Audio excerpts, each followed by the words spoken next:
Origin and History of the Plague. Hey, guys, tonight we're stepping into a time when plagues seem to rise up from the earth itself, sweeping across continents in ways that made no sense to those who lived through them.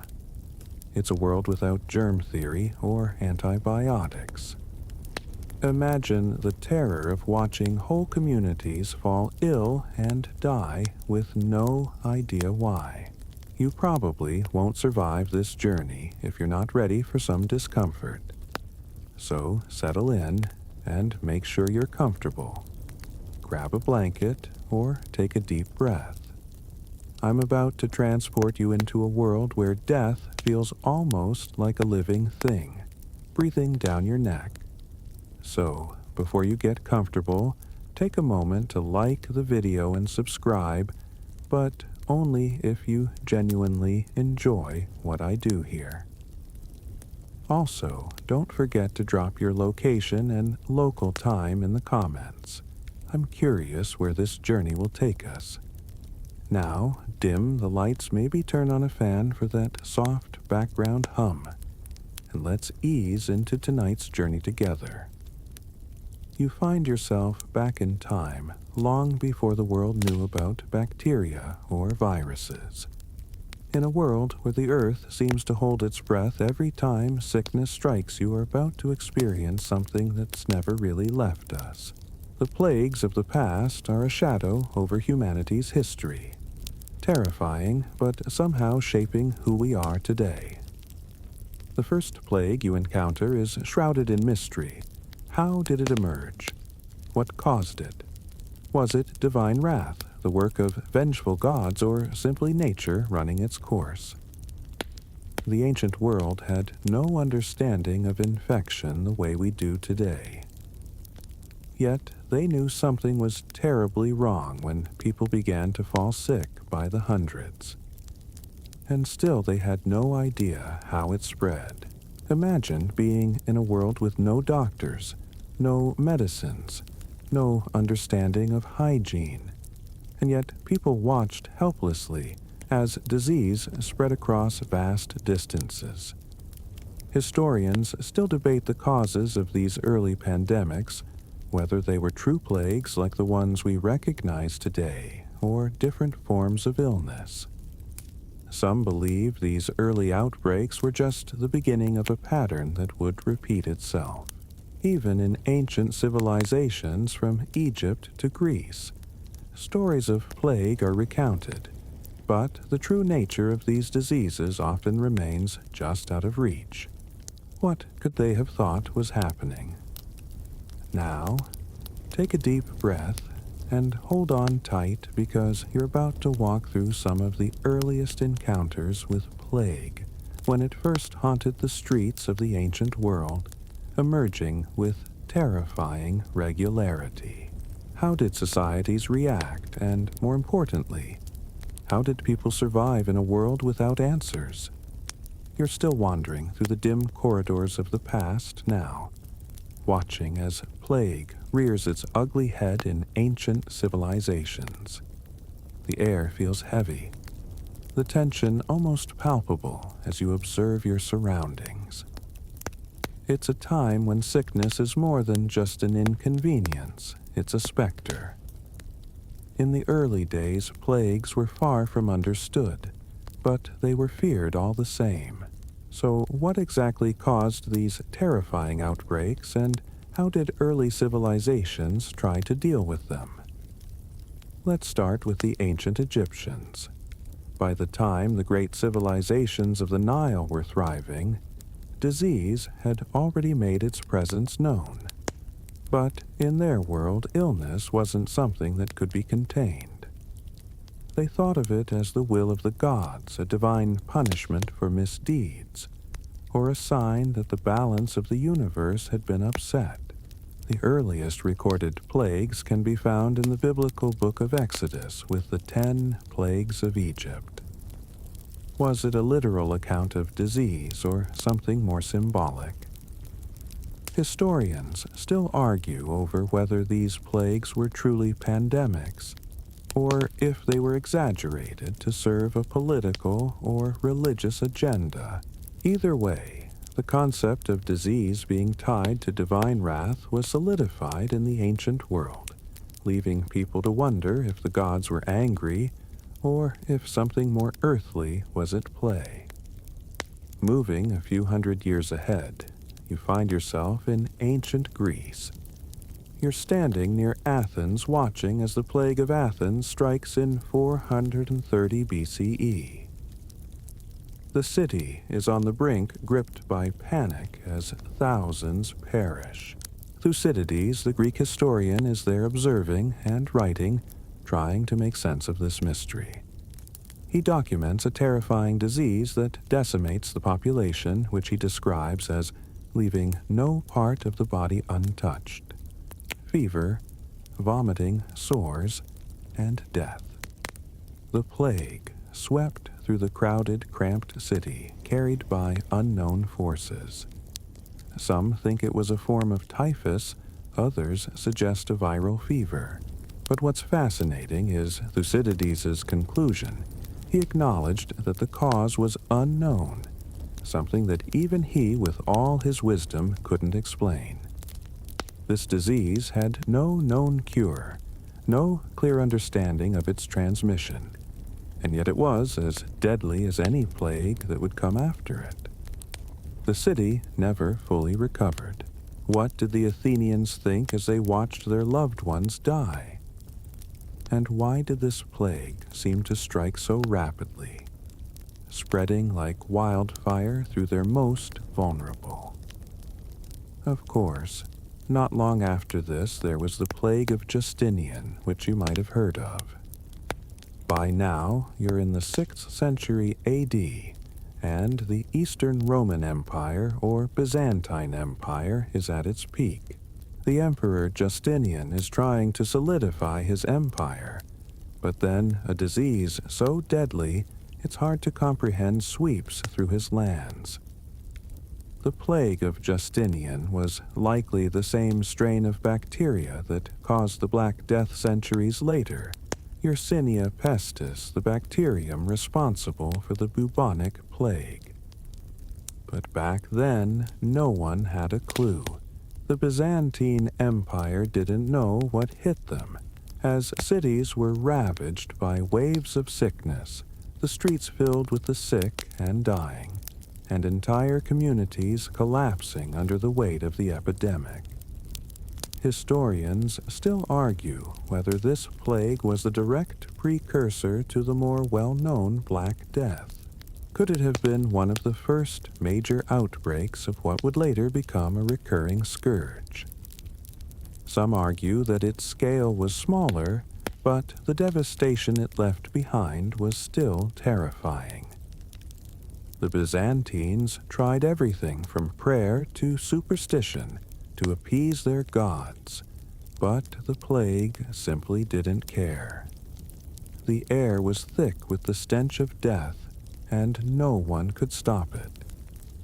Now imagine walking the streets of the ancient world, caught between superstition and helplessness. Would you pray for divine mercy? Would you turn to medicine, though rudimentary at best? Or would you resign yourself to fate? What was going through the minds of those who lived through these outbreaks, and how did they make sense of a world that suddenly seemed so fragile? You feel the weight of time pressing down as you move further into the heart of history, witnessing the scale of devastation caused by plague. By now, it's clear disease was no stranger to ancient civilizations, and its power wasn't just in the number of lives it claimed, but in the terror it instilled. You're about to step into the most infamous chapter of plague history, the Black Death. Picture this: the year is 1347, and the world is about to be hit by a pandemic so devastating it will shape the course of history forever. You walk the cobbled streets of Europe, a continent about to feel the full force of the disease. The air is thick with uncertainty, fear, and an unfamiliar sense of doom. The Black Death begins its reign of terror in the far reaches of Asia before creeping into Europe, carried along trade routes and reaching ports like Genoa and Venice in Italy. People have no idea what's happening. It's almost as if the plague arrives out of nowhere. In fact, many thought it was a punishment from God, a form of divine retribution for humanity's sins. You watch as the streets fill with the terrified faces of ordinary people, unable to grasp the scale of what's unfolding. Historians still argue whether the initial infection came through the fleas of rats aboard ships, or if there was another means of transmission. Was it airborne? Or did the rats really carry the plague with them, leaving destruction in their wake? One thing's for sure, plague travels fast, and wherever it lands, it's deadly. It starts subtly enough, just a few cases here and there, but within months, entire cities are completely wiped out. Imagine the panic, the disarray. You see firsthand how one of the greatest cities of the Middle Ages, Florence, becomes a ghost town, as plague sweeps through it like wildfire. The same happens in Paris, London, and across much of Europe. Up to 25 million people perish. Some estimates put it as high as 50%. The disease hits indiscriminately. It doesn't care if you're a rich merchant or a humble peasant. It's a death sentence for many, with victims dying within days, sometimes hours of showing the first symptoms. Lumps and buboes, the signature marks of the plague, form quickly under the skin, and soon after blackened skin fever and vomiting take over. Within days, death takes hold. The speed and ferocity of this plague is what makes it so terrifying. There is no time to understand it, only time to escape, which proves nearly impossible. Remember that old superstition about divine wrath. The belief that the plague was sent by God is everywhere, and as you walk through the streets of these cities, you can hear the cries of desperate people asking for forgiveness. In some cases, the fear of the plague drives people into extreme religious acts. Flagellants, groups of people whipping themselves in public parade through towns, hoping that by punishing themselves they'll appease God. It's a bizarre spectacle, and you can't help but wonder as you watch from the sidelines if these public displays of pain and piety will make a difference, or if they're just adding to the chaos.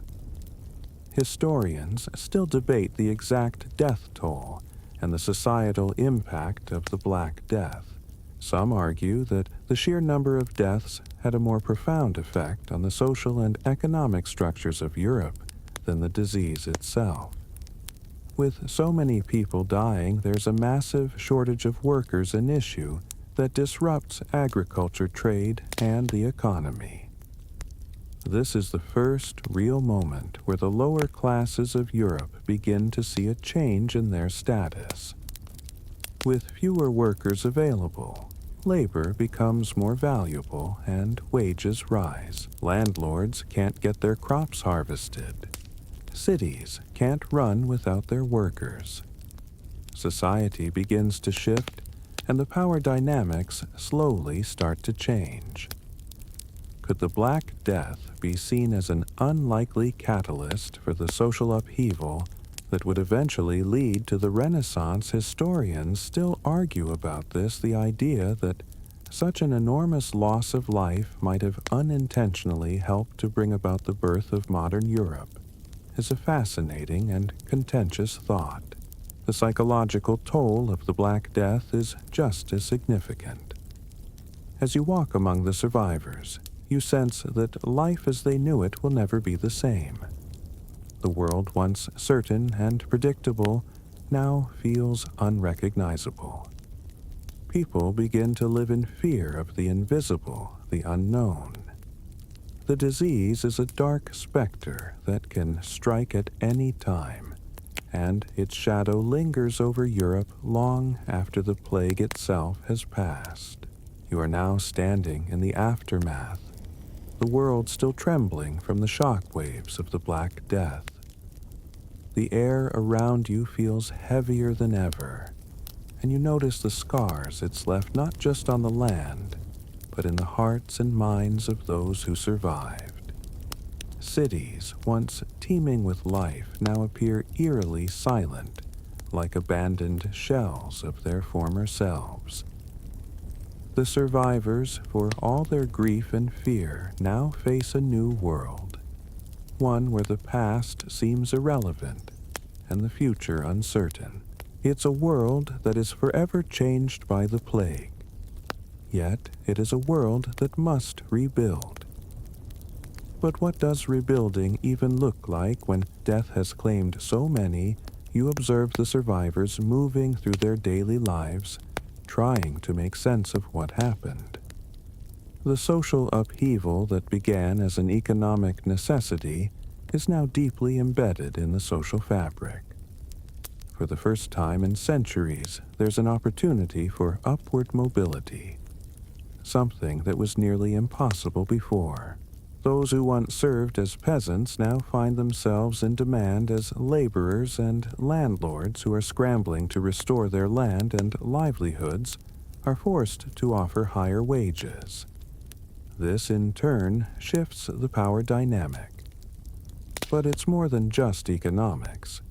The plague has disrupted everything: trade routes, religious practices, social structures. Communities are left grappling with how to go on. How do they heal after such an immense tragedy? Meanwhile, the Catholic Church, which once held such unshakable sway over the people, now finds itself struggling. People are beginning to question the very role of religion in a world where even the holy are not spared. The Church's inability to prevent the plague or offer any solutions erodes its power, and many turn away in search of something, anything that can provide answers. The faith of the masses begins to falter, and this is where the seeds of the Protestant Reformation are quietly sown. Yet, despite this growing disillusionment, the Church still plays a role in recovery.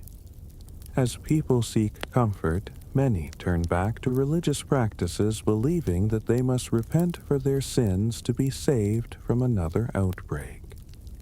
The Church steps in to help rebuild not just the physical structures of society, but also the psychological comfort that the people crave. They try to restore a sense of order, offering solace even though their position is shaken. Historians still debate the role of the Church in both the demise and the survival of the Black Death.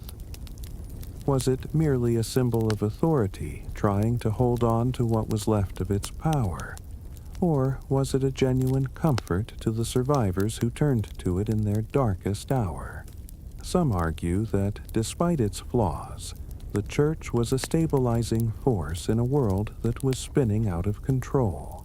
Others believe that it became part of the problem, an institution that failed to provide real solutions, leaving people to fend for themselves. Either way, the Church's influence didn't wane entirely. It adapted, as all institutions do, finding new ways to interact with a shaken society. As for the legacy of the Black Death, you begin to realize that it isn't just about what was lost, but what was gained. In the aftermath of such devastation, Europe sees the birth of something new, the Renaissance. That explosion of art, science, and humanism has its roots in the wreckage of the plague. The social changes that emerged, like the shift in labor dynamics, the questioning of authority, and the rise of individualism, set the stage for this cultural revival. As survivors rebuild and attempt to make sense of their new world, they begin to rediscover old texts and philosophies, turning to the past, not to relive it, but to build a new future. What was once thought to be a dark age becomes a bridge to a new era. Still, there's something unsettling about how quickly society has to pick up the pieces. You can't help but wonder, how does one truly recover from something as catastrophic as the Black Death? The pain lingers even as the world marches on. While society rebuilds the memory of those who perished, family members, friends, neighbors haunts every corner. The survivors are left with the questions. Why me, and how do I live in a world that has been so brutally upended? These questions will echo throughout history, leaving a mark on the psyche of Europe for centuries to come. You walk through the streets of a slowly recovering Europe, feeling the pulse of a continent forever altered by the plague. The once bustling towns are quieter now, but there's a slow hum of activity, the first signs of rebuilding. The disease is still fresh in the memory of survivors, but life as it always does goes on. People rebuild homes, businesses, and churches, though it's clear that nothing will ever be quite the same. As you move through these streets, you can sense a certain tension, an uneasy mixture of hope and dread. For the first time in centuries, the old world order is being tested, and it's unclear what the future holds. Let's talk about the economic impact of the plague. With such massive death tolls, entire industries were devastated. Fields lay fallow because there were no workers to tend to them, and trade routes became dangerous with the constant threat of the disease. Yet, as the survivors return to work, there's a strange paradox. Labor becomes scarce, and with it, wages rise. For the first time in a long while, peasants find themselves in demand, and this shift allows them to negotiate better pay and conditions. In some places, peasants gain a measure of power they never had before. As a result, feudalism, which had held sway over Europe for so long, begins to crack. Could this rise in peasant power have been one of the early sparks that led to the eventual downfall of feudal society? Historians still argue over this, with some saying that it was a key catalyst for the social upheavals that would come in the following centuries. The Black Death was a harsh lesson in the fragility of the old world, one that brought unintended consequences. But it wasn't just the economy that changed. The plague also altered the very structure of society. With so many dead, entire communities had to reorganize.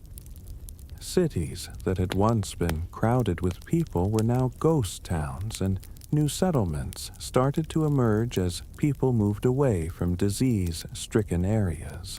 What's fascinating is that these new, more mobile communities started to embrace new ideas that had been out of reach during the more rigid medieval times. Art, science, and philosophy began to flourish as survivors shaken by the past sought new ways to make sense of the world. But not everyone was ready to embrace the new world that the plague had created. The old power structures fought back, trying to maintain their hold over the masses. The Catholic Church, though shaken, still clung to power and tried to reassert its dominance. The nobility, though decimated by the plague, worked to preserve the feudal order. And yet the whispers of change, of something new emerging from the wreckage, could not be silenced. You feel the conflict in the air, and you see it play out in the streets and markets.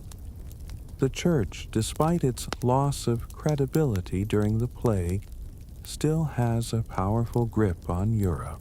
Its influence is immense, and many turn back to religion, seeing it as a way to make sense of the world. But there's something new emerging now, a longing for independence. It's as if the people, after experiencing such loss, are searching for something greater than themselves. They are looking for answers beyond what they had before, and they begin to question everything from religious authority to the rigid social structures that had ruled them for centuries. The Renaissance, still far off in the distance, begins to take root in these uncertain times. Think of it as the first stirrings of a movement that will transform the world. The survivors of the plague, driven by the questions they are left with, start looking back to the classical past for inspiration. Ancient texts are rediscovered, and thinkers, artists, and scientists begin to seek knowledge outside of the church's strict boundaries. This leads to a cultural explosion that will ignite centuries of progress in art, science, and philosophy. But the seeds for that transformation are planted here in the rubble of a society that has just faced the worst disaster it could imagine. And yet amid all this change, you still feel the weight of the past. The heavy burden of the Black Death is not something that can be easily shrugged off. The disease may be gone, but the scars it left on the collective psyche of Europe are deep. There's no denying that something fundamental has shifted, but you also know that these changes won't come without resistance. What you're witnessing here is the uneasy beginning of a new world. The survivors are beginning to rebuild, but they are also questioning everything they once knew. The world, it seems, has been cracked open by the plague, and as society begins to stitch itself back together, it will never be quite the same again. You step into the very heart of this new world, walking alongside those who are rebuilding, reshaping, and rethinking everything they once took for granted. The air feels different now, more electric, more filled with possibility, even though the scars of the past are still visible in every face you pass. You've seen it all, the devastation, the survivors, and now the quiet stirrings of change. The plagues have left behind more than just empty homes. They've set the stage for something entirely new. But as you walk through these streets, it's clear that not everyone is ready to embrace this shift. One of the most profound changes that is beginning to take root is the transformation of religion and its role in society. The Black Death, while devastating, shattered the unshakable trust that many once placed in the church. Think back to the countless people who prayed fervently for mercy, only to watch their loved ones die before their eyes. The church's inability to prevent the plague or offer any lasting solution led many to question its power. Some even began to view the church's indifference to the crisis as proof of its corruption. What does that leave a person to believe when the institution that was supposed to save them couldn't? In these turbulent times, new voices start to emerge. Voices calling for change, for reform, for a different understanding of religion that isn't rooted in the same old structures.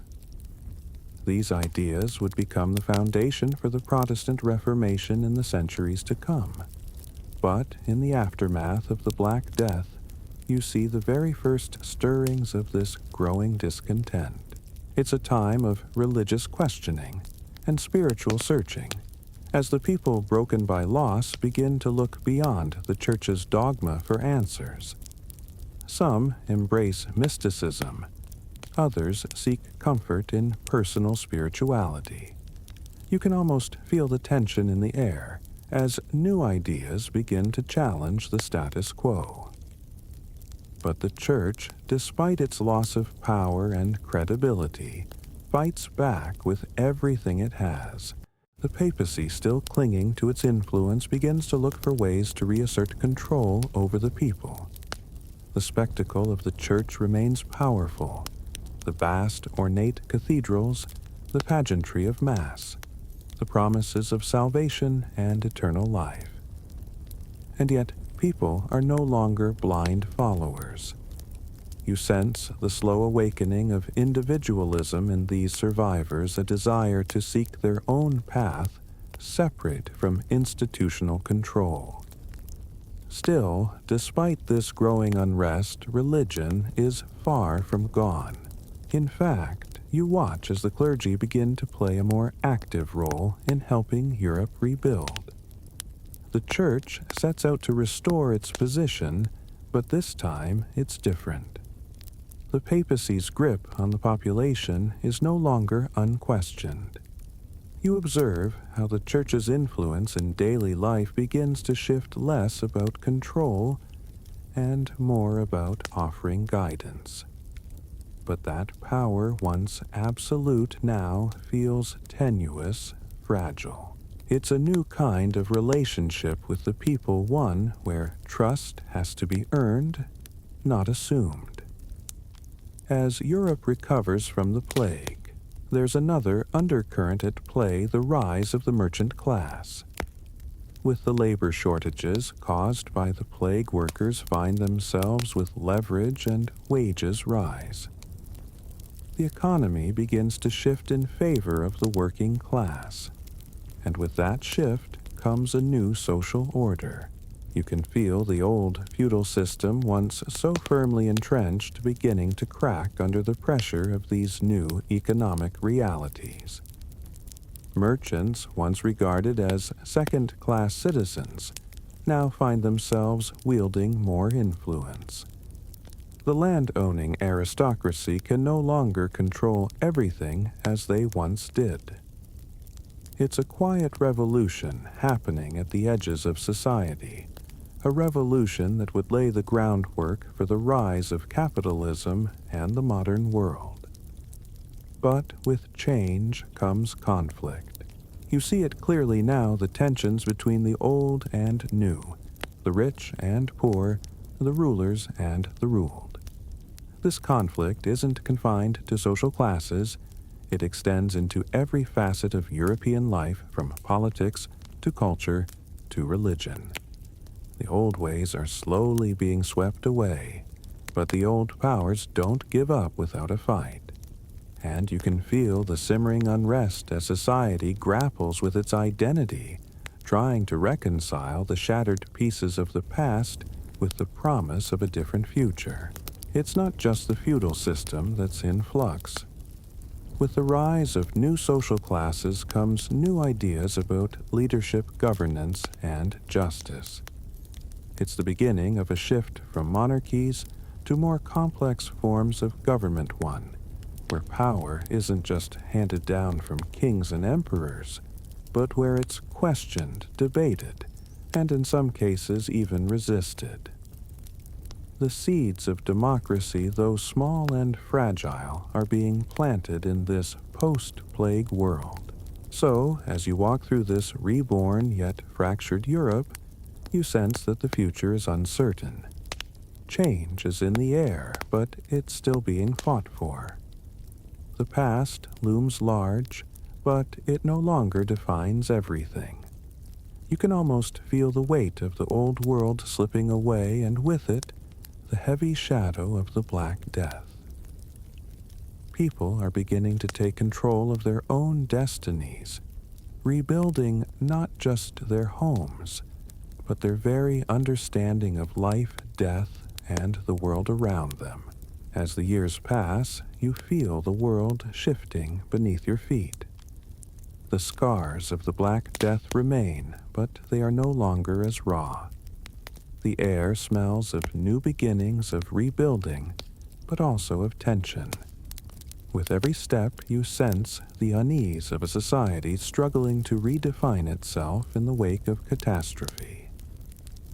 The Black Death, though it has lost its immediate grip on the world, has set off a cascade of changes that will ripple through history. The plague's impact has been more than just economic or social, it has been cultural, psychological, and spiritual. And though Europe is beginning to recover, the road ahead will not be smooth. One of the most striking developments during this time is the evolution of how people understand their world. The plague has forced people to look inward. The old worldview, which relied heavily on the church and its teachings, begins to crumble under the weight of reality. With the massive death toll, the common people begin to question whether the church's promises of salvation are enough to make sense of the senseless loss they've endured. The mysticism that rises from these uncertain times becomes a deeply personal pursuit, but it's also a response to the inadequacies of the church. In this new world, the religious and intellectual landscapes are becoming increasingly intertwined. As you walk through these cities, you begin to see an increasing interest in learning beyond religious doctrine. Universities, once places of theological study, slowly expand into centers for philosophy, mathematics, and science. It's an exciting time, and though it may seem like these intellectual pursuits are new, they are part of a much older tradition that the plague has reignited. Scholars begin to rediscover the ancient texts that had been lost or ignored, not just the ones focused on theology, but those dealing with the natural world, philosophy, mathematics, medicine. In many ways, the plague has not only forced Europe to confront its own mortality, but has also opened the doors to the rediscovery of a world of knowledge that had been long neglected. You begin to realize how important this is. Without the plague, would this intellectual revolution have come about as soon as it did? Historians still argue whether it was the economic changes, the cultural shifts, or simply the plague itself that allowed the Renaissance to flourish. Some say the profound social upheaval of the time forced people to reconsider everything they knew about themselves, about their world, and about their place in the universe. It's a radical rethinking that will eventually give birth to new ideas in art, science, and politics. Could the Black Death be seen as an unintentional spark for the Renaissance, a dark period that illuminated a new era of human achievement? Still, even as Europe embraces these new ideas, there are those who resist. The Church, though weakened, remains a powerful institution, and its grip on the minds and hearts of the people is not easily relinquished. It's a time of tension, as new intellectuals, fueled by their experiences of the plague, push back against traditional religious authority. These new ideas often challenge the established order, but they also seek to find a balance between the new and the old.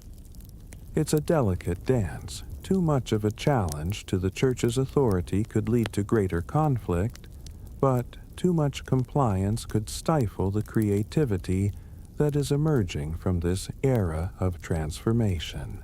In the midst of all this, the memory of the Black Death lingers. It has forced humanity to reckon with its fragility, and in doing so, it has awakened a new sense of individuality and self-reliance. People begin to realize that they are not simply pawns in a divine game, but active participants in shaping their own futures. They may not understand how the plague began or why it devastated them, but they are beginning to see that in this new world they have more agency than they ever thought possible. And yet, as you watch this transformation unfold, you can't help but wonder what happens next. The people who survive the Black Death, those who inherit the New World, are different. They are scarred, yes, but they are also stronger. They've seen death firsthand, and now they are determined to rebuild a society that reflects their newfound understanding of life and death. But this shift won't be immediate. As the Renaissance slowly takes root, so too do the battles for power. The Church still holds sway, but it will not be long before the tensions between religious and secular authority reach their boiling point, something that will eventually explode into full-blown conflict. You can feel the tension building as you walk further into the future. The legacy of the Black Death is everywhere, not just in the cities, but in the minds of the people. The world has changed irrevocably so. There's a new hunger for knowledge, a new sense of independence, and yet the ghosts of the plague still linger in the corners of Europe. The struggle between old and new, between the divine and the human, is just beginning. And as you watch it unfold, you sense that Europe's story is just beginning to take a new form. One shaped by tragedy, but also by hope, creativity, and the unshakable will to survive. The echoes of the Black Death are still very much alive as you move deeper into this transformed Europe. The world is changing, rebuilding, yes, but also rethinking its entire existence. The plague has reshaped society in ways that you are beginning to realize go beyond economics and religion. It has altered the very fabric of human interaction, knowledge, and creativity. It's almost as though the plague, for all the destruction it caused, was a catalyst for something much greater, something that will forever change the course of history. You feel it now. This moment is the pivot point between an old world that was governed by rigid social structures, religious authority, and blind faith, and a new world that will be characterized by individualism, innovation, and the exploration of human potential. In the midst of this reconstruction, you can't help but notice something significant: the rise of the Renaissance. It's a movement that seems almost inevitable, born from the ashes of the plague, as though the devastation created fertile ground for new ideas to take root. You find yourself among artists and scholars, thinkers, who have turned their eyes to the past, to the classical works of ancient Greece and Rome, and are beginning to apply these teachings in bold new ways. You witness firsthand the reawakening of art, architecture, and philosophy. The once dominant focus on theology is now balanced with a growing desire to explore the physical world and human experience. It's like the floodgates have opened, and everything that was once hidden, curiosity, creativity, ambition, is now rushing to the surface. You can feel the shift in the air. Artists, once bound by the constraints of religious subject matter, now find the freedom to experiment with new techniques. You watch in awe as painters like Giotto and later Leonardo da Vinci begin to create works that reflect not just the divine, but the human emotions, perspectives, the complexities of life itself. The human form, once viewed as imperfect, is now celebrated and explored in new and dynamic ways. It's a radical departure from the more restrained, stylized representations of the past. The Renaissance is about finding beauty in the world around you, about exploring knowledge and embracing the complexity of the human condition. But it's not just art that's experiencing this explosion of creativity. You step into the world of scholars where Latin texts are being translated and rediscovered, bringing with them ideas that had been long buried. The works of philosophers like Aristotle and Plato are no longer seen as relics of the past, but as keys to unlocking the future. Thinkers and scientists like Copernicus Galileo and later Newton will build on the knowledge resurrected during this time to challenge everything that was once held as truth. It's an intellectual awakening, one that would ultimately change how humanity views itself and the universe. But with all this progress, you can't shake the feeling that something is still lurking in the shadows. The church, while shaken by the plague's aftermath, isn't ready to relinquish its grip on the minds of the people. It watches the Renaissance with a wary eye, knowing that the shift in thinking could challenge its authority in ways that could be disastrous. You feel the tension between the new wave of humanism and the age-old teachings of the Church. This conflict, you know, will only grow stronger in the coming centuries.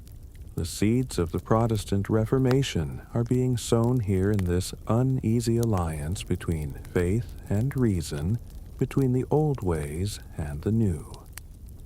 As you walk through these changing streets, you can see the rise of cities. Trade and commerce begin to flourish once more, and with it, the emergence of a more complex social structure. The rise of banking families like the Medici will usher in an era where wealth, not just land, becomes a key to power. The merchant class, once seen as lowly, is now rising in influence, and their ambitions tied to both economic success and intellectual pursuits will soon reshape Europe's political landscape. These cities, these centers of culture, will become the breeding grounds for the ideas that will define the modern world. But not everything is as it seems. Beneath the surface of this growing wealth and knowledge, you sense a deeper anxiety. There's a fear that perhaps this new world so full of promise could unravel just as quickly as it was built. The memory of the Black Death looms large, and the uncertainty that gripped the survivors still lingers in the air. What if this period of growth is just another fleeting moment in history, a brief respite before the next catastrophe? The plague has shown Europe how fragile life can be, how quickly everything can change, and though the future seems brighter, the shadow of the past is never far behind. In this strange liminal space between the past and the future, you feel both hopeful and uncertain. The Renaissance is born from the tragedy of the Black Death, but it also signals the end of an era and the beginning of something completely different. It's a moment that will forever shape the course of history, but also a moment that raises more questions than it answers. The survivors, having witnessed the fragility of life now, find themselves tasked with rebuilding a world that can never be the same. As you continue to walk through the streets of this rapidly changing Europe, you can feel a subtle yet unmistakable shift in the air.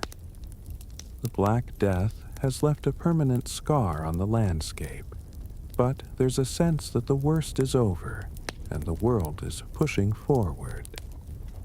The Renaissance is taking root, and with it comes an explosion of innovation, creativity, and intellectual curiosity.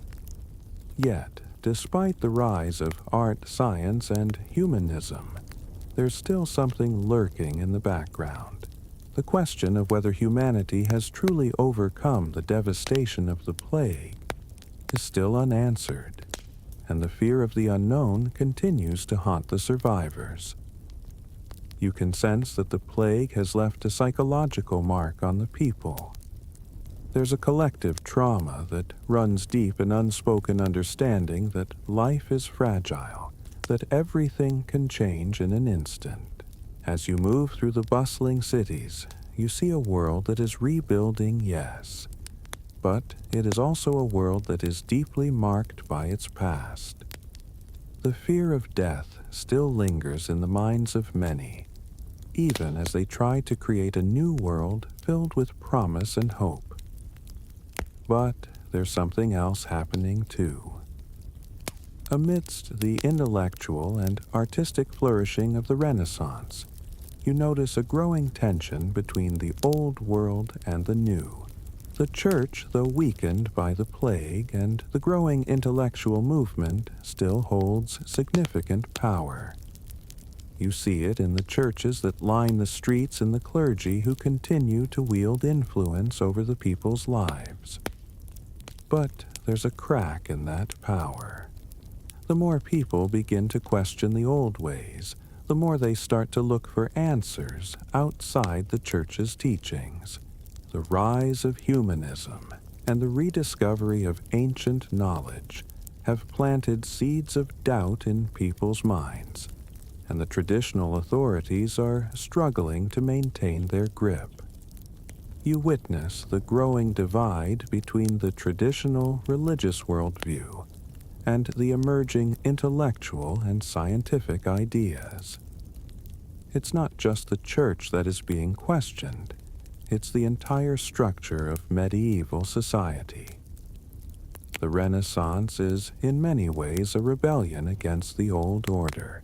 It's an intellectual revolution that seeks to put the individual at the center of the world, a stark contrast to the church's emphasis on the collective and the divine. The conflict between these two forces, the church and the humanists, is simmering just beneath the surface, and you can feel that it will eventually boil over. As the Renaissance continues to unfold, you can see how the very concept of knowledge is changing, no longer confined to the walls of monasteries or the control of religious authorities. Knowledge is becoming something to be shared, debated, and explored by all. You walk past scholars, philosophers, and artists who are creating new ideas, pushing boundaries, and seeking to understand the world in new and exciting ways. The church can no longer control the flow of information the way it once did, and with this new freedom comes a powerful force of change, a force that will soon shake the foundations of Europe. It's impossible not to notice the growing sense of individualism. The Black Death, though it destroyed countless lives, also gave rise to a new sense of independence and autonomy. People who survived the plague, who had seen firsthand how fragile life was now, began to live for themselves, to challenge the status quo. The Renaissance, fueled by this new sense of personal freedom, encouraged people to explore their own potential, to pursue knowledge for its own sake, and to question everything they had been taught. It's a radical departure from the past, and you can feel the world changing before your eyes. But with this newfound freedom comes a sense of uncertainty. As much as people embrace the changes of the Renaissance, there is still a fear of the unknown. The memory of the Black Death and the uncertainty it brought lingers in the minds of the people. There's a constant tension between hope and fear, between progress and the unknown. Will the Renaissance usher in a new era of peace and prosperity, or will it simply be another fleeting moment in history?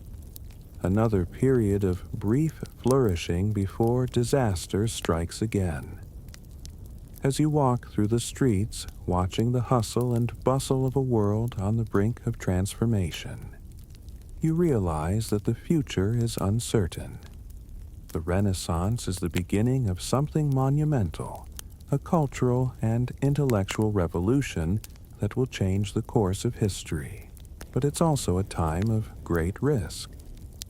The forces of change are powerful, but they also bring with them a sense of instability and unease. The Black Death may have passed, but its legacy remains a constant reminder that the world is fragile and unpredictable. In this moment, you feel the weight of history bearing down on you. The survivors of the plague are rebuilding, yes, but they are also questioning, challenging, and reinventing their world. The Renaissance is just beginning, but already you can sense the tensions that will shape the future of Europe. The road ahead is filled with promise, but also with uncertainty. And as you stand in the midst of this transformation, you know that the world will never be the same again. You feel the quiet tension in the air as you move through the heart of a world that's halfway between the old and new. The Renaissance, born from the rubble of the Black Death, is transforming Europe. The human spirit, battered by plague, is now rising again, fueled by an insatiable hunger for knowledge, beauty, and power. But as you move through the cities and towns, you realize that this time of transformation is far from easy. The path to the modern world is anything but smooth. The forces of tradition and change are in a constant tug of war, each pulling in a different direction. There's a sense of excitement, yes, but also a nervousness, a feeling that the foundations of everything might crumble at any moment. In the midst of this rebirth, you witness the dramatic changes in art and culture. Artists once bound by religious restrictions are now free to explore the full range of human experience. You see Leonardo da Vinci sketching designs for machines that seem impossibly ahead of their time, Michelangelo chiseling his masterpieces, and Raphael painting works that bring divine proportions to the human form. Art is no longer just a vehicle for religious expression. It is a window into the human soul, exploring emotion, beauty, and the depth of human experience.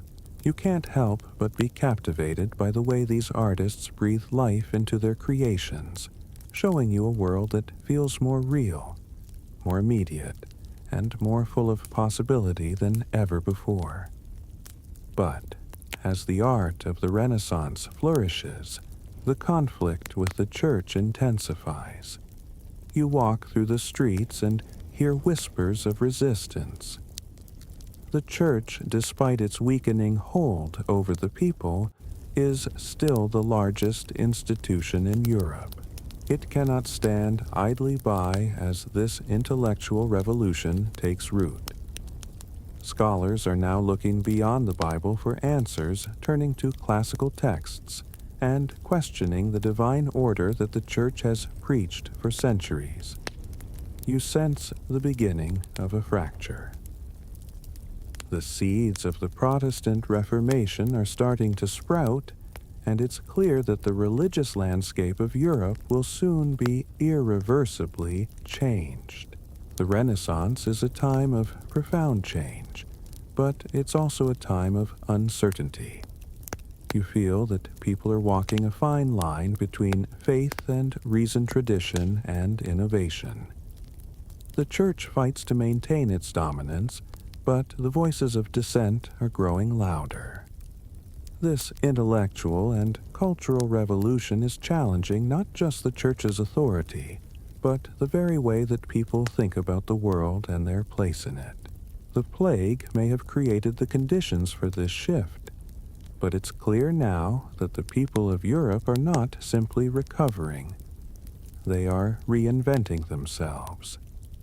In the background, you hear rumors of a man named Martin Luther, whose writings are beginning to stir up trouble in the church. His 95 Theses, which challenge the sale of indulgences and other corrupt practices, are beginning to spread. You can almost feel the ground shifting beneath your feet.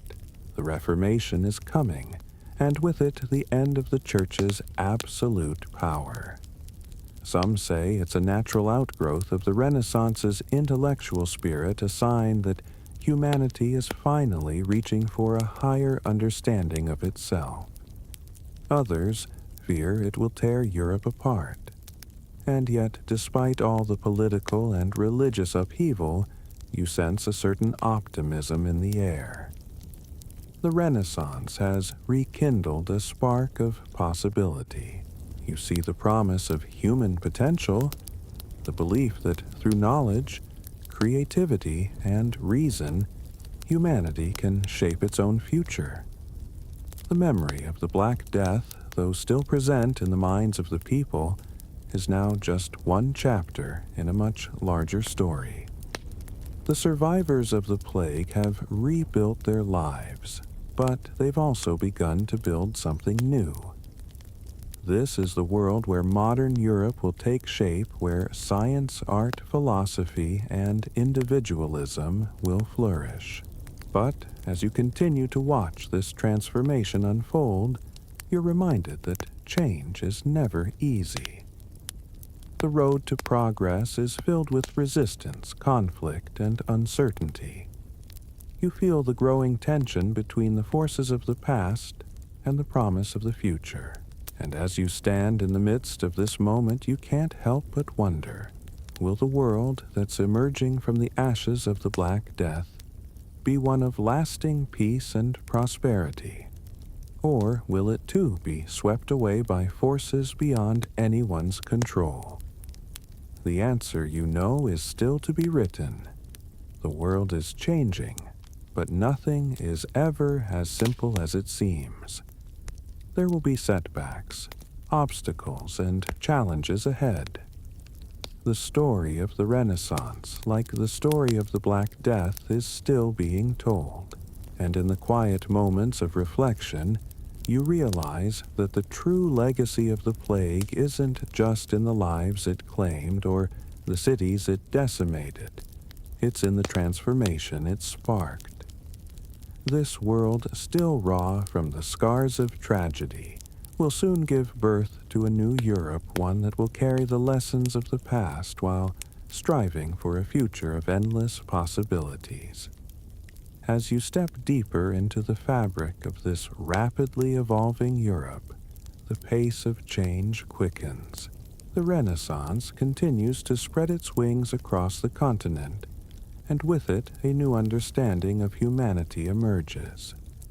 It's a time where thinkers are questioning everything their place in the universe, the structure of society, and even the very nature of the divine. You're now moving through a world filled with curiosity and wonder, but also rife with tension. The old world is still clinging on, but it's no match for the force of this new intellectual awakening.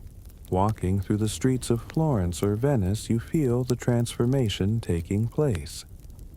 Everywhere you turn, people are talking about new discoveries in science, philosophy, and art.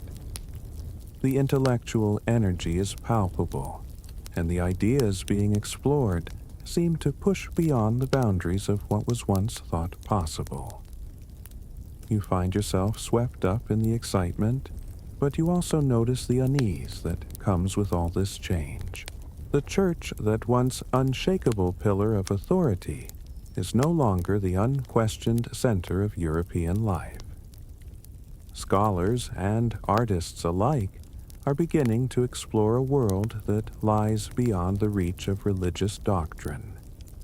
The question of the church's place in this new world is becoming more urgent. With the advent of the printing press, an invention that will change the course of history, you begin to see the proliferation of ideas at an unprecedented speed. Books, once scarce and expensive, are now being printed in vast quantities. For the first time, knowledge is no longer confined to a select few. The people of Europe are beginning to have access to the same ideas, and with that access comes the power to question, to challenge, and to reform. This is the birth of what we now know as the Protestant Reformation. And as you walk through these streets, you can almost hear the echoes of Martin Luther's bold statements challenging the very authority of the Pope. Luther's 95. Theses, posted on the doors of the castle church in Wittenberg in 1517, begin to ripple out across Europe like a stone dropped into water. As you move through this world, you feel the tension growing. Luther's ideas challenge the very foundation of the Catholic Church, but they also reflect a deeper shift in the European mindset, a mindset that was shaped by the Black Death and fueled by the intellectual freedom of the Renaissance. Luther's defiance becomes the rallying cry for those who feel that the Church has overstepped its bounds.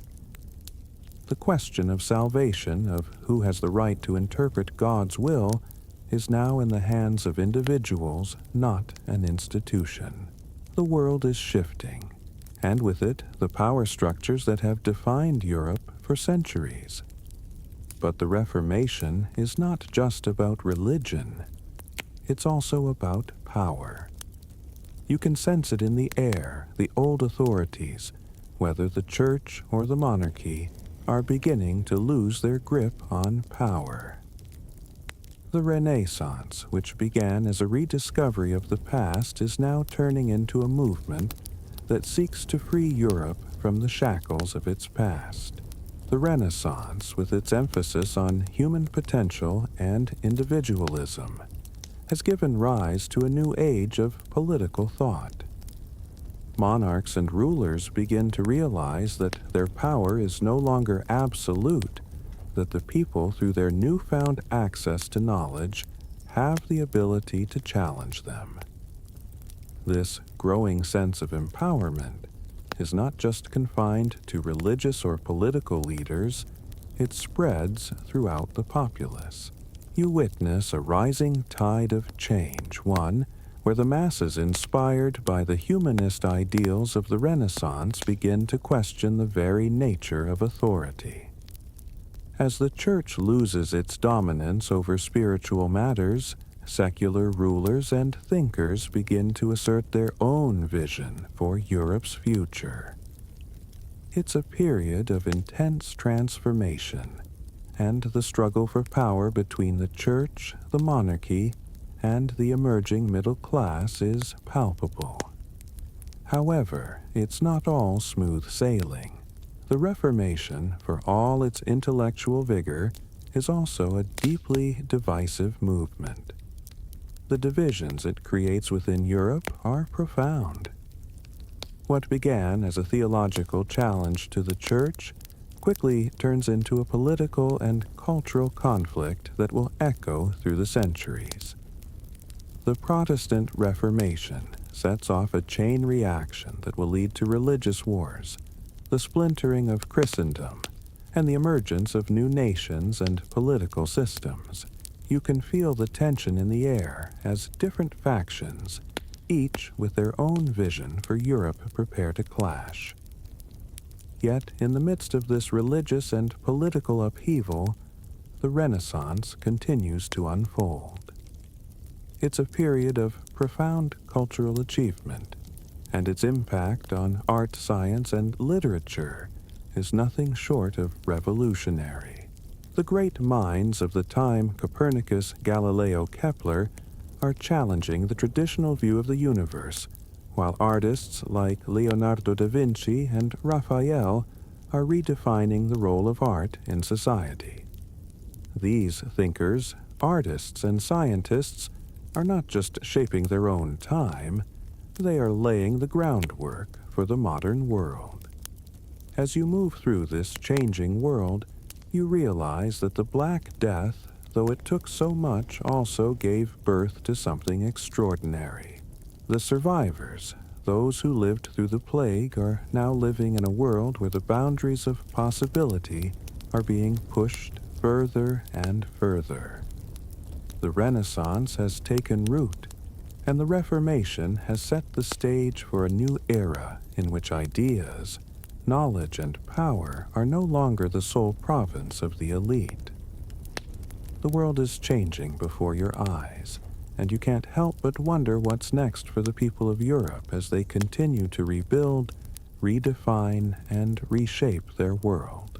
As you move further into the 16th century, the winds of change seem to be blowing stronger than ever. You can feel it all around you.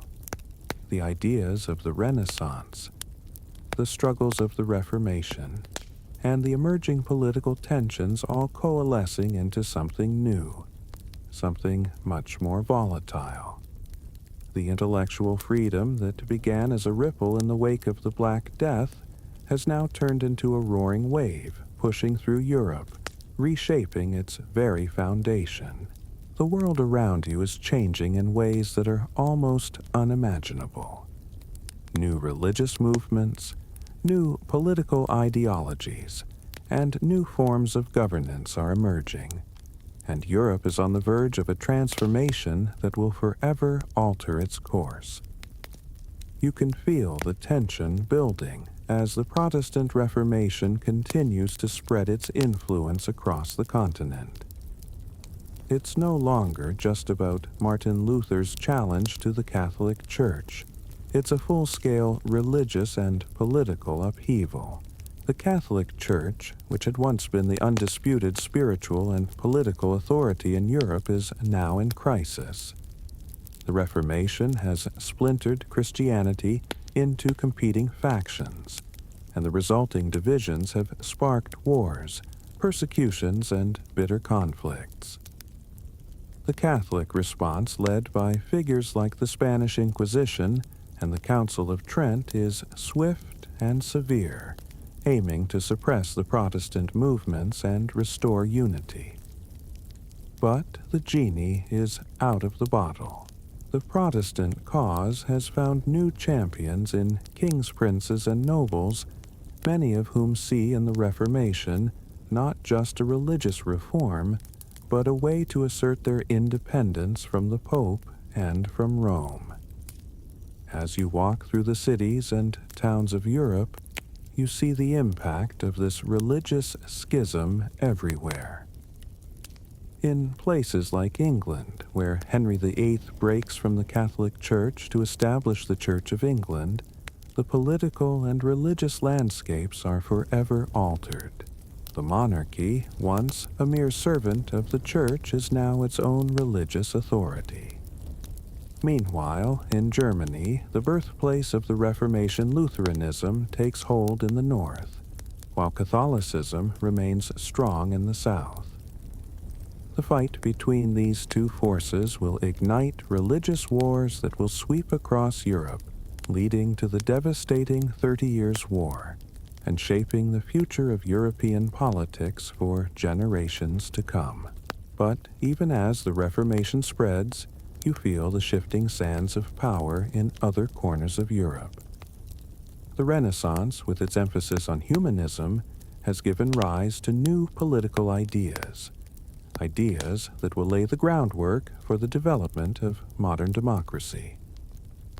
Thinkers like Niccolò Machiavelli are exploring the nature of power leadership and statecraft in ways that challenge the old feudal structures. Machiavelli's The Prince. A treatise on political power becomes a foundational text in the study of governance, and its ideas will influence the rise of absolutism in Europe. Monarchs like Louis XIV of France, who famously declares "L'État c'est moi," I am the state, embody this new model of absolute rule, but the seeds of more democratic ideas are being sown as well. You feel the undercurrents of change, but you also feel the pushback from the old guard. The Catholic Church, though weakened, still commands enormous influence, and it is fighting to retain its control.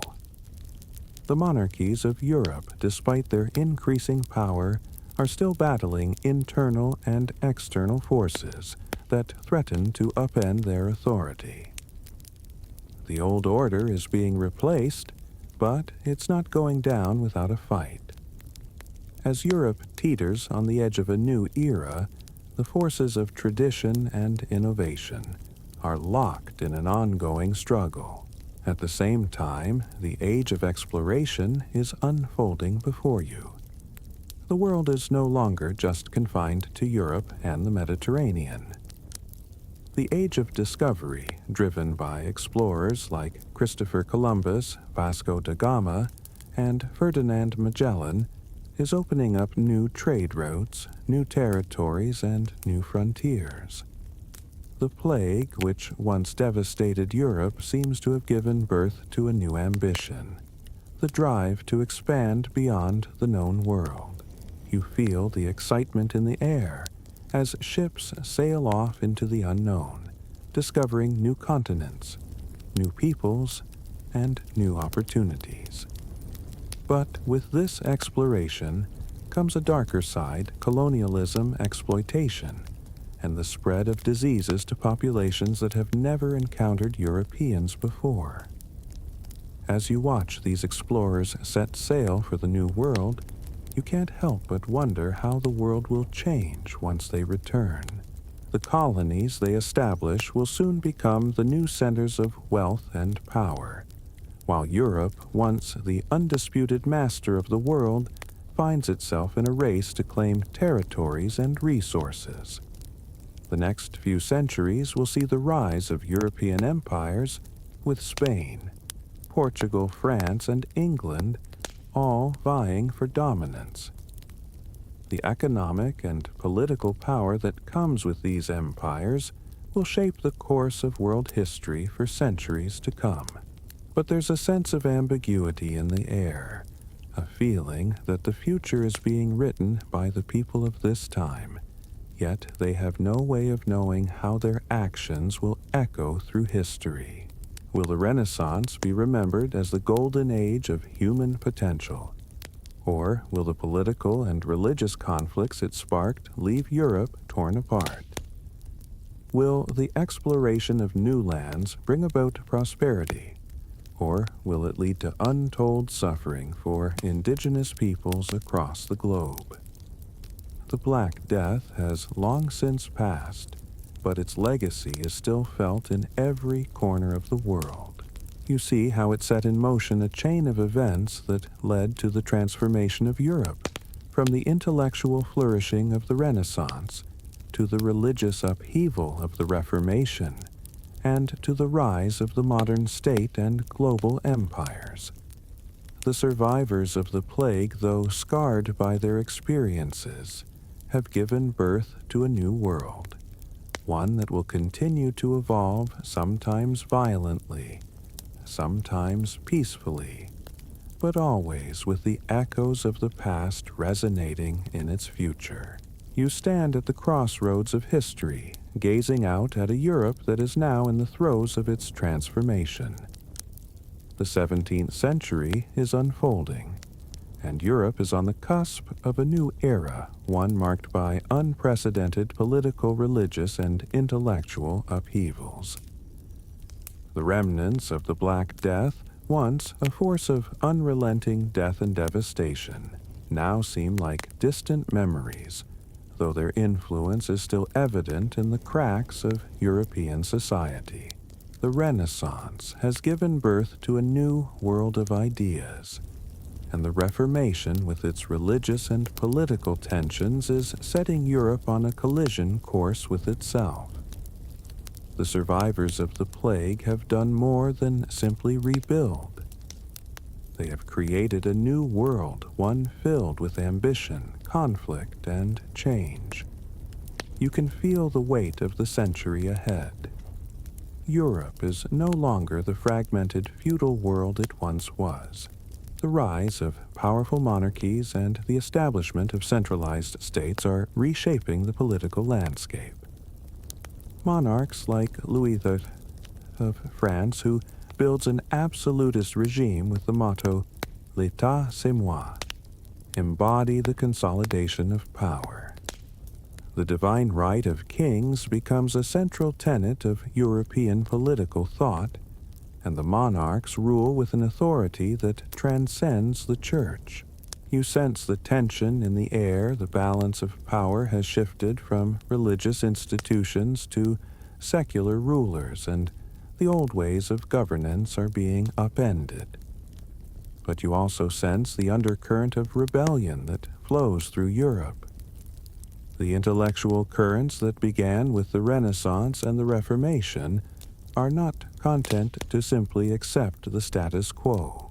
Thinkers like John Locke, Jean-Jacques Rousseau, and Voltaire are beginning to question the very foundations of authority, whether it's the divine right of kings, the supremacy of the church, or the legitimacy of oppressive social structures. The ideas of liberty, democracy, and equality, which will later fuel revolutions across the globe, are beginning to take shape. The Enlightenment, with its emphasis on reason and individual rights, is the next great intellectual revolution, and you can feel its energy building as it spreads across Europe. Yet, despite all this intellectual ferment, the shadows of the past continue to loom.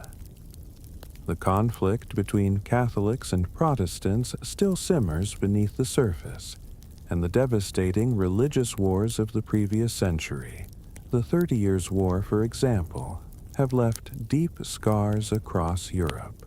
Even as new ideas about governance, society, and religion are taking root, old conflicts persist.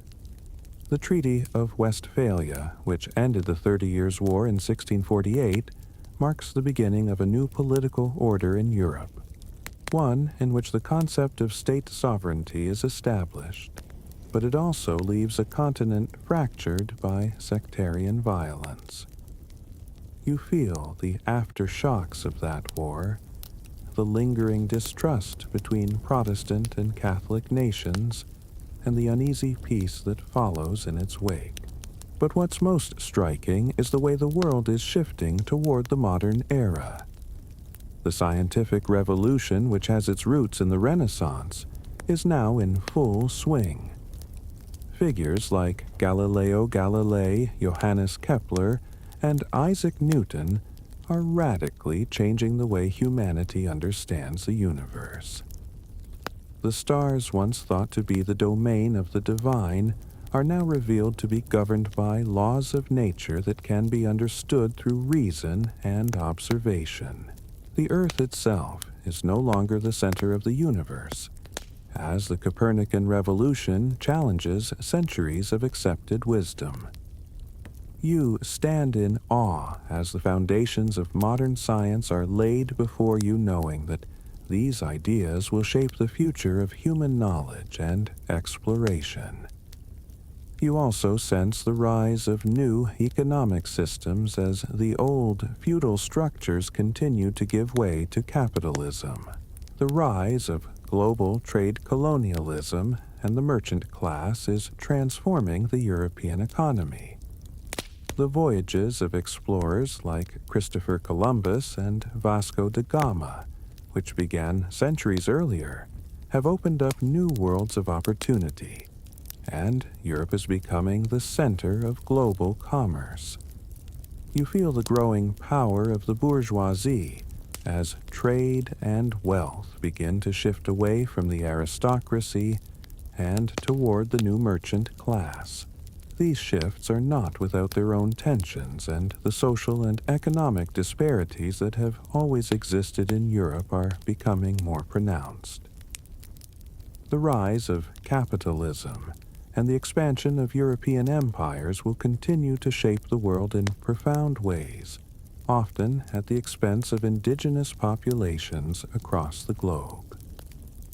But amid all these political, religious, and economic changes, you can't help but notice something else, the beginning of a new cultural movement. The 17th century is not just a time of revolution in thought and power, it is also a time of artistic flourishing. The Baroque style, with its dramatic, emotional, and often extravagant art architecture and music, is sweeping through Europe. You see the works of artists like Rembrandt, Caravaggio, and Bernini whose masterpieces capture the intensity and passion of the age. The Baroque is not just about beauty. It's about movement, emotion, and drama. It is a reflection of the turbulence of the time, a time when the old world was dying and the new world was struggling to take shape. You sense the dissonance between the beauty of these works of art and the chaos of the world around them. The world of the 17th century is a world of contradictions, intellectual and political revolutions, occurring alongside devastating wars and social upheavals. The Black Death, though long past, still casts its shadow over everything. Its legacy is not just in the bodies it claimed, but in the way it reshaped Europe's worldview, sparking a desire for change, for knowledge, and for power. The survivors of the plague, shaped by their experiences, have created a world that is both more fragile and more resilient than ever before. You walk through this world aware that history is not just something that happens to people. It is something that people create. The Renaissance, the Reformation, the Enlightenment, the rise of science and the transformation of society. All these movements are the products of human minds grappling with the world and its mysteries. As you continue to move through this landscape, you know that the story of Europe is far from over. It is a story that will continue to unfold, shaped by the lessons of the past, the questions of the present, and the dreams of the future. As you step into the 18th century, you begin to feel the weight of history shifting beneath your feet. The world, it seems, is on the brink of something extraordinary, a massive transformation that will reshape Europe and the entire globe. The Enlightenment has taken root, and with it comes a profound sense of optimism and progress. Philosophers, scientists, and thinkers are now united by a belief in human reason, logic, and the possibility of improving society through knowledge and rationality. The ideas that emerged during the Renaissance and the Reformation have now reached their pinnacle, and Europe is charged with the energy of a New Age one, in which the individual, rather than the church or the monarch, is seen as the source of power and knowledge. The Enlightenment thinkers whom you walk among in the streets of Paris and London are questioning everything: the authority of the monarchy, the rigidity of religious dogma, and the established social hierarchies. The ideas of thinkers like Voltaire, Rousseau, and Montesquieu are stirring the hearts and minds of those who can read and discuss these radical ideas. The notion that society could be improved by human effort, by rational thought, fairness, and justice is taking root in every corner of Europe. You feel the atmosphere alive with the desire to reimagine the world in the name of reason. But this intellectual movement is not without its critics.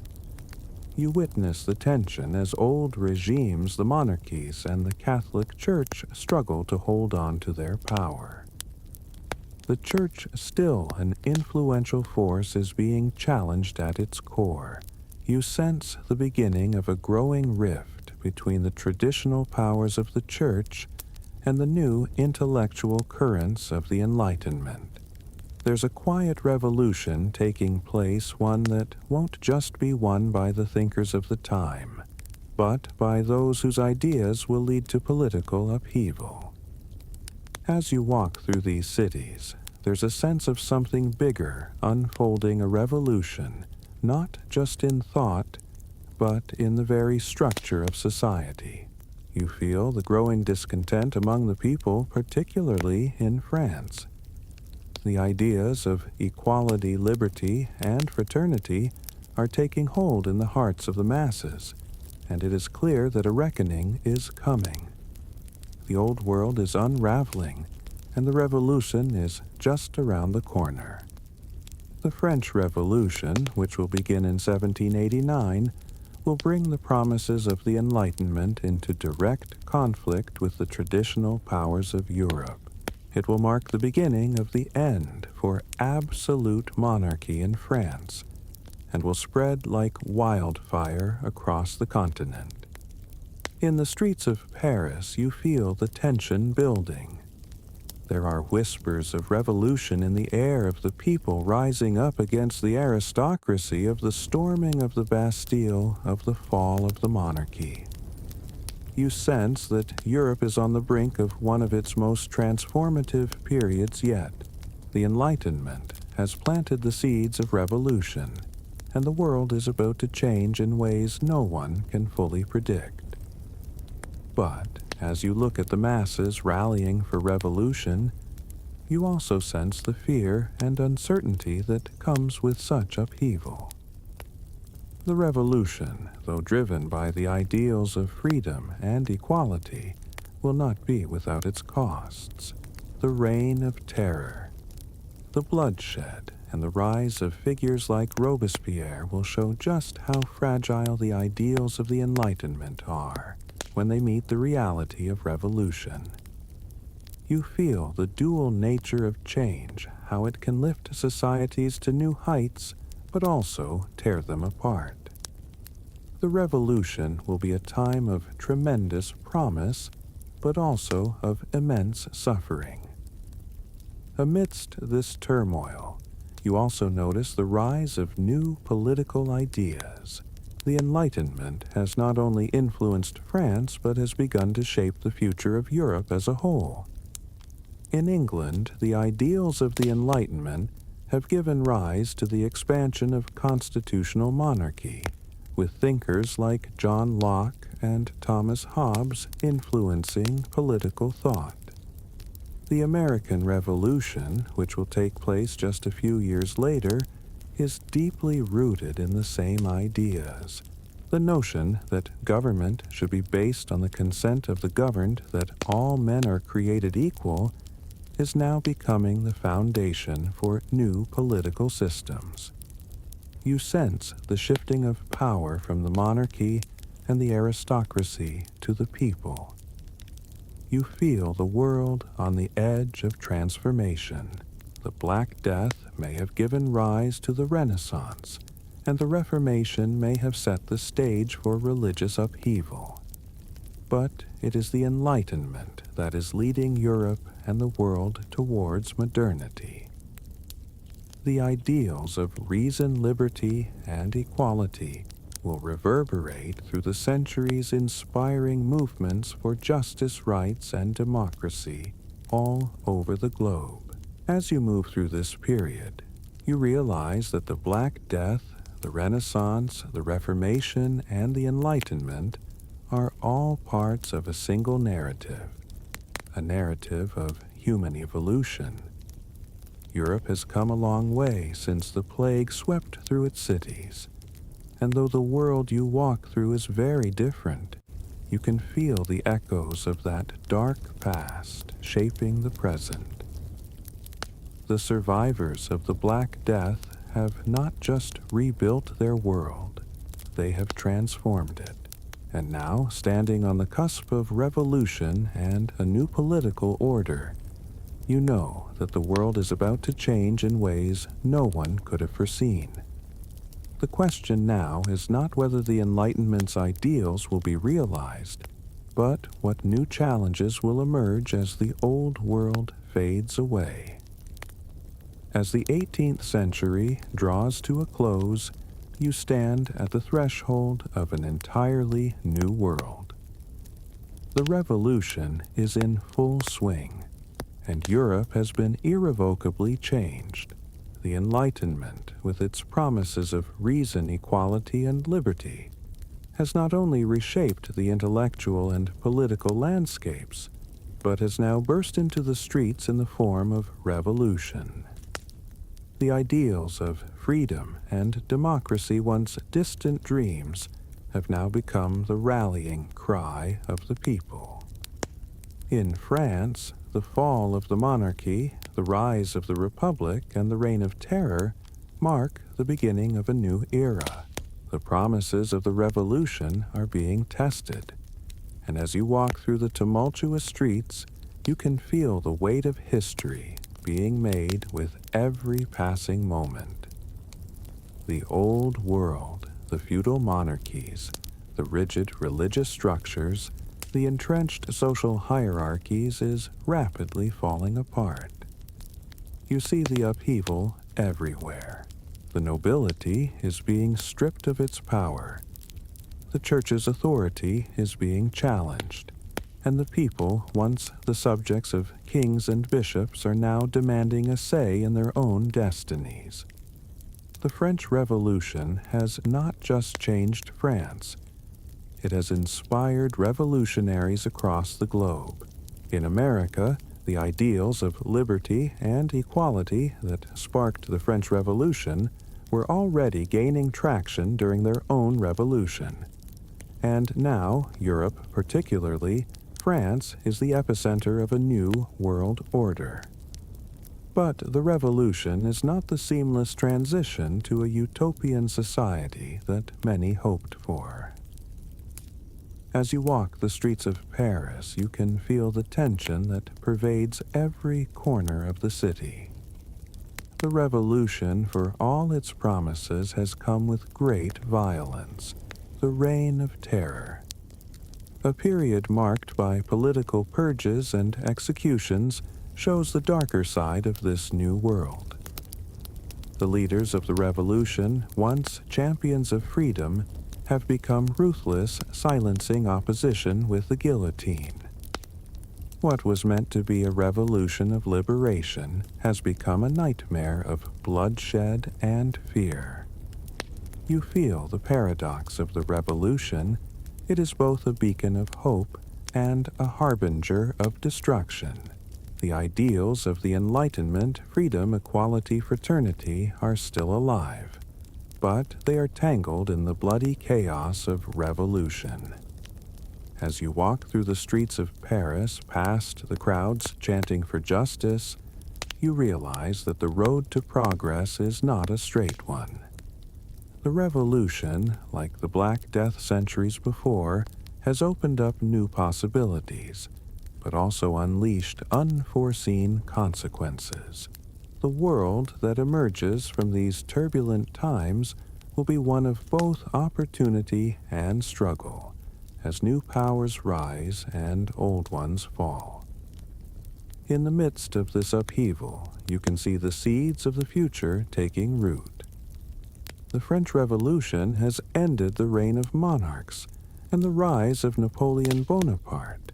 A man who will soon dominate Europe signals the next chapter in this unfolding story.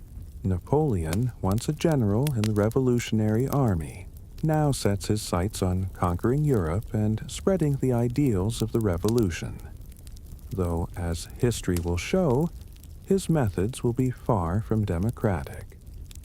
Still, you sense that the Revolution's ideals have not been completely erased. The world is now moving toward a new political order, one that is shaped by the power of the people, by the concept of sovereignty, and by the promise of liberty. Beyond the revolutionaries, you also notice the gradual rise of industrialization. While the revolution may have dethroned kings, the coming industrial revolution will dethrone agrarian society. Factories are beginning to dot the landscape, and the first machines that will change the way people live and work are coming to life. You hear the sounds of steam engines in the distance, and you can feel the pulse of a new age of production and consumption. The Black Death may have devastated Europe, but it also set into motion a series of changes that would lead to the modern age, an age of industry, technology, and capitalism. The death of the old feudal system has given birth to a new world, one in which wealth, not land, becomes the foundation of power. you can sense the growing complexity of European society. It's not just politics and war, it's the rise of a new social structure, one in which the lines between classes are becoming more fluid. The merchant class, once on the periphery, is now beginning to wield economic power on a global scale. Capitalism is growing, and with it the rise of global trade networks that will forever change the way people live. The end of feudalism, fueled by the aftershocks of the Black Death. The Renaissance, the Reformation, and now the Revolution has given way to a world that will soon be dominated by industrial economies and expanding empires. But there's still a sense of uncertainty in the air. Even as the old world is crumbling and a new one is emerging, the people of Europe are facing new challenges. The very forces that have shaped this New World Revolution, industrialization, capitalism, are also creating deep divisions. The promise of liberty, equality, and fraternity is still a work in progress. You feel the tension between the ideals of the revolution and the realities of what they've become. The people may be free, but the world they are creating is one filled with inequality and conflict. And as you watch Europe shift before your eyes, you know that the future remains unwritten, full of possibility, but also of peril. The legacy of the Black Death, which once seemed so distant, is still with you. The plague, though it has passed from memory, has set into motion a chain of events that has brought Europe to this moment. The world that has emerged from the rubble of the Black Death is not perfect. It is still marked by inequality, violence, and struggle, but it is a world that is beginning to see the potential for change. The Renaissance, the Reformation, the Enlightenment, the Revolution, and now the rise of industry have all come together to shape a new Europe, a Europe that will soon dominate the globe. And as you look ahead, you can't help but feel the weight of history. Europe is no longer what it was. It is a land of possibility, but also of tremendous challenges. The legacy of the plague of revolution and of change is still unfolding, and you stand at the crossroads of a new world, one that is as full of hope as it is of uncertainty. The journey of humanity is far from over, and the future, as always, is uncertain, but it is also a world that is waiting to be shaped by the hands of those who dare to create it.